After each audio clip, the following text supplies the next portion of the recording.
জুলাই বিপ্লবের পরিবর্তনের হাওয়া লেগেছে বিসিবিতেও। তবে কখনো সেটা ক্রিকেটের জন্য ইতিবাচক হয়েছে, আবার কখনো বা নেতিবাচক। বিসিবির গঠনতন্ত্র সংশোধনের জন্য ৫ সদস্যের কমিটি ঘোষণা হয়েছিল আগেই, তবে বৈঠকে স্থগিত করা হয়েছে গঠনতন্ত্র সংশোধনের কমিটির কার্যক্রম।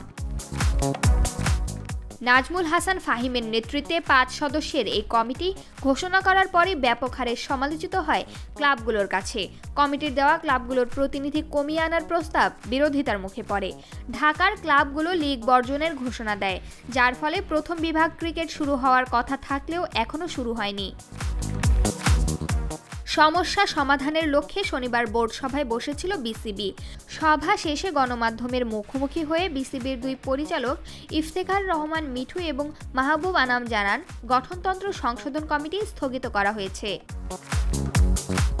মাহবুব আনাম বলেন, ওনারা কোনো পরিবর্তনের খসড়া বোর্ড সভাপতির কাছে বা বোর্ডের কারো কাছে জমা দেননি, এমনকি এনএসসির কাছেও কিছু জমা দেওয়া হয়নি। এটাও আলাপে এসেছে যে পরিবর্তনটি বাইরে অনেকে বলছেন তার অনেক কিছুই সঠিক নয়, অনেক কিছুই বাড়িয়ে বলা হয়েছে।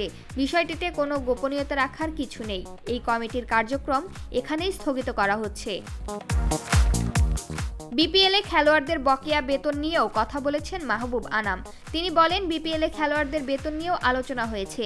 বিপিএল গভর্নিং কাউন্সিল এবং মালিকদের মধ্যে আগামী ৪৮ ঘন্টার মধ্যে একটা বৈঠক হবে। ক্রিকেটারদের সম্পূর্ণভাবে আশ্বস্ত রাখা দরকার।